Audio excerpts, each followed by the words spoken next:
அரசன் ஒருவனுக்கு ஞானம் பெற வேண்டும் என்ற சிந்தனை தோன்றியது. நாட்டை தன்னுடைய மகனிடம் ஒப்படைத்துவிட்டு ஞானம் பெறுவதற்கான வழியை தேடி புறப்பட்டான்.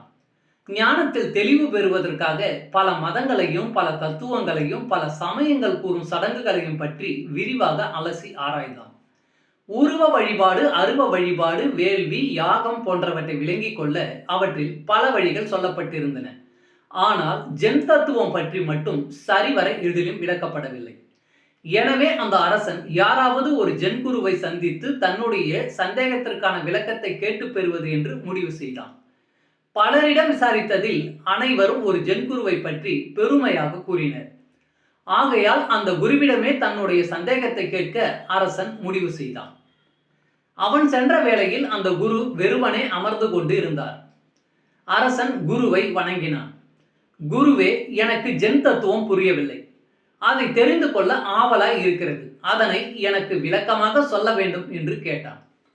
அதை கேட்டதும், ஜென் தத்துவம் என்ன சொல்கிறது தெரியுமா என்று ஆரம்பித்தவர், போய் சிறுநீர் கழித்து விட்டு வருகிறேன் என்று சொல்லிவிட்டு சென்று விட்டார். மன்னனுக்கு ஒரு மாதிரி ஆகிவிட்டது. என்ன இது, இவரை பற்றி இவ்வளவு பெருமையாக கூறினார்கள். அதை நம்பி இவரிடமிருந்து எவ்வளவு பெரிய விளக்கத்தை எதிர்பார்த்தோம்.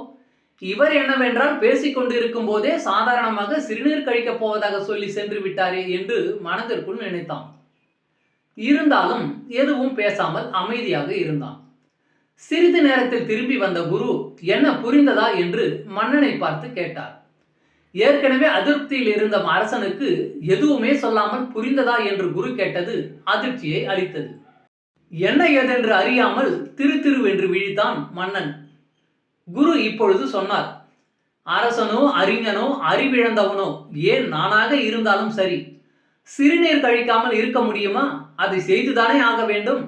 அதுவும் அவரவர் தானே அதை செய்தாக வேண்டும். எனக்கு பதில் உன்னை அனுப்ப முடியுமா என்ன என்று கேள்வி எழுப்பினார். இப்பொழுது மன்னனுக்கு புரிந்துவிட்டது.